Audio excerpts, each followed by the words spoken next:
Hello friends, welcome back to the channel. Welcome back to a very rainy St. Bernard Acres. This whole day is going to rain. There's a small little window right here that I could come out and try to do this video.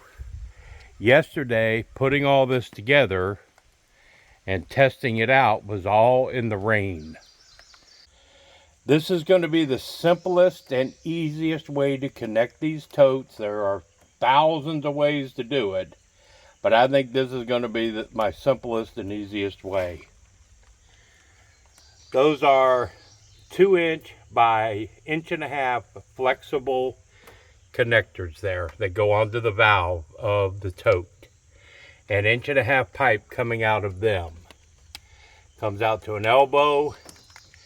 Comes over to a union where I can separate these things easily without having to cut anything, and I can snap it back together easily if I have to replace a tote. So that line runs from the first one down to a T and then into another junction or union where I could take this apart, take both totes out of the system and leave everything else.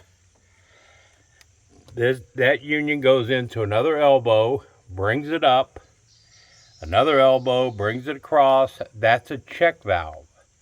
That's so once this pump is primed, the water in it can't run back, and the pump has to be primed in order to work.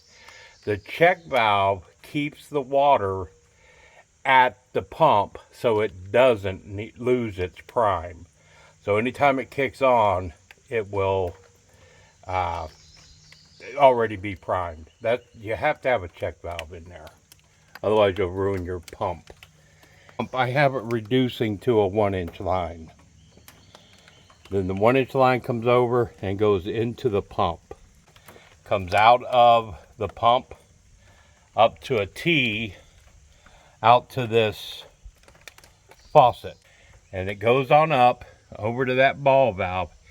This is where it's going to go into the house and become part of the plumbing inside the house. That's how my house is going to get water. Is it a perfect solution? No. But I don't have a well, so this works out just fine for me. When I get the well put in, then once we can afford to drill a well, then the well will feed these totes. This will be like a cistern for me. There'll be a pump in the well that will keep these full. All of this goes to a Garvee pump. Now, most channels you see that use these shallow well or garden pumps, they're called, everybody buys them from Drummond.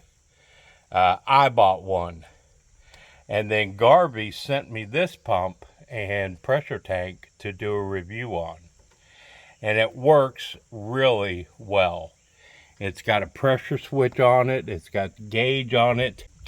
The pump kicks on when it drops to 22 pounds of pressure, and it kicks off when it gets up to 44 pounds of pressure.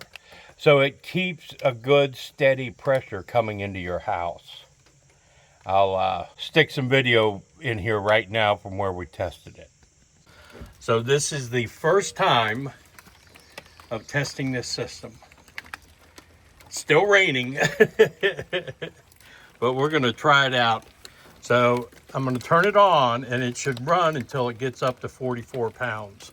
We'll see what happens. Well, it's not that loud. I'm kind of surprised. There we go. That was quick. And we're going to see what happens here at the hose. Look at that.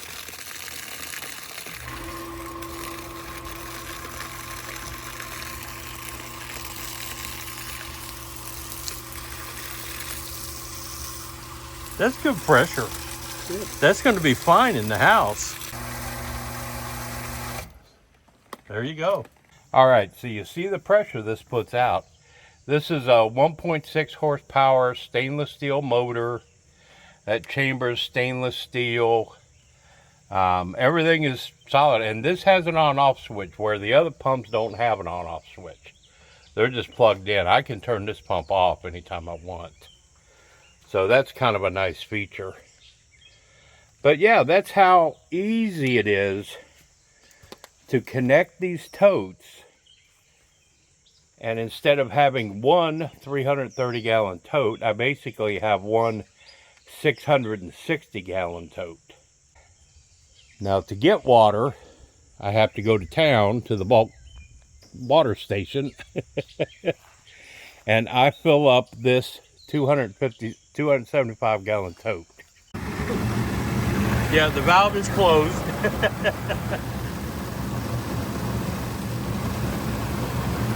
She is filling up with clean, potable water.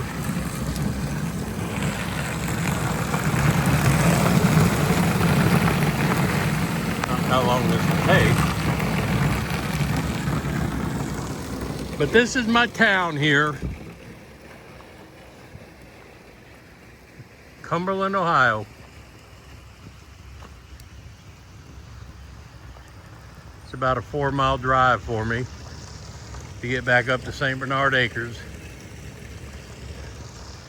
But this is Main Street. All right. This has a 2-inch flexible adapter on it for the valve. Go into a bushing for a 3/4 inch nipple. So I can hook the hose up to this. I have a transfer pump that transfers the water from this tote into these totes. Very simple idea. All right, in the rain, still, here's our transfer pump. That's that Barracuda 2-in-1. And you can see, but there it goes. It be transferring. Now, to protect these totes from the sun, this little room here that I've put onto this house, next weekend we're building the walls and putting the roof over it. Now that I know everything works, it's going to be insulated and it's going to be heated, so nothing freezes during the winter. That's it. That's a simple solution until I get a well. This will do me just fine. Now, to conserve water, or to help conserve water, around the back side,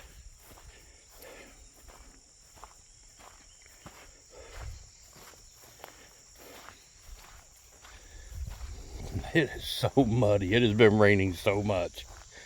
This is my septic system back here, and